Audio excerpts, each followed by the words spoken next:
C'est un choc important pour le système humain. Je comprends que les gens de notre génération qui aspirent à occuper des fonctions politiques, etc., n'osent pas aborder la question. Parce qu'il s'agit là d'une remise en question de notre vision du monde. C'est un défi fondamental à notre vision du monde. Nous en sommes donc là, une espèce relativement immature qui se débat avec une possible autodestruction. Si s'aligner sur le tort implique de détenir la clé d'une nouvelle forme d'énergie, propre et sûre, imaginez les conséquences. Cela pourrait représenter l'avancée technologique la plus révolutionnaire de tous les temps. Qui ne voudrait pas d'une source d'énergie illimitée et disponible gratuitement? Il s'agit d'une question clé. C'est ce qui m'a conduit au point suivant.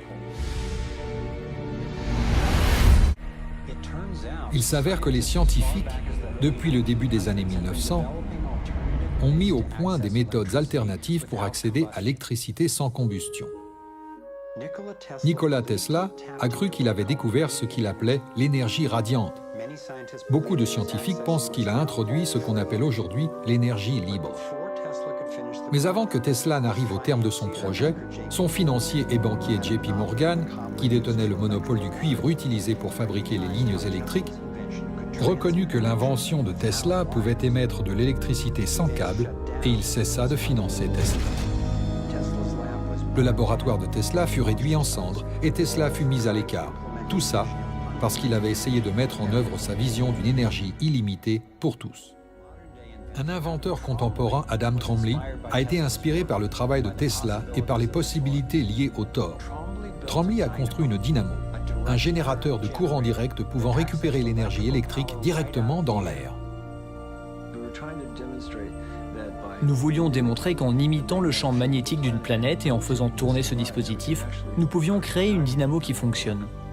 Et dans les faits, cela a fonctionné. Cela fonctionne. Lorsque nous contemplons la nature, Jupiter ou une dynamo telle que la Terre tournant dans l'espace, on parle fondamentalement d'un aimant qui évolue dans l'espace. Les lignes de flux de l'aimant se répandent dans ce modèle toroïdal du champ magnétique. Il s'étire et se contracte également. Il respire. Il absorbe littéralement l'énergie de l'espace et la transforme. Rien que dans cette toroïde, nous avons suffisamment d'énergie pour transformer la planète entière.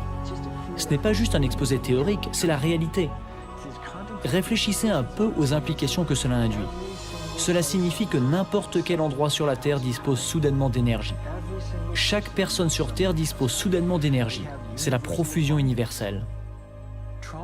Trombley avait été invité à faire une démonstration de l'un de ses générateurs aux Nations Unies et au Sénat américain, mais la première administration Bush a torpillé ces événements.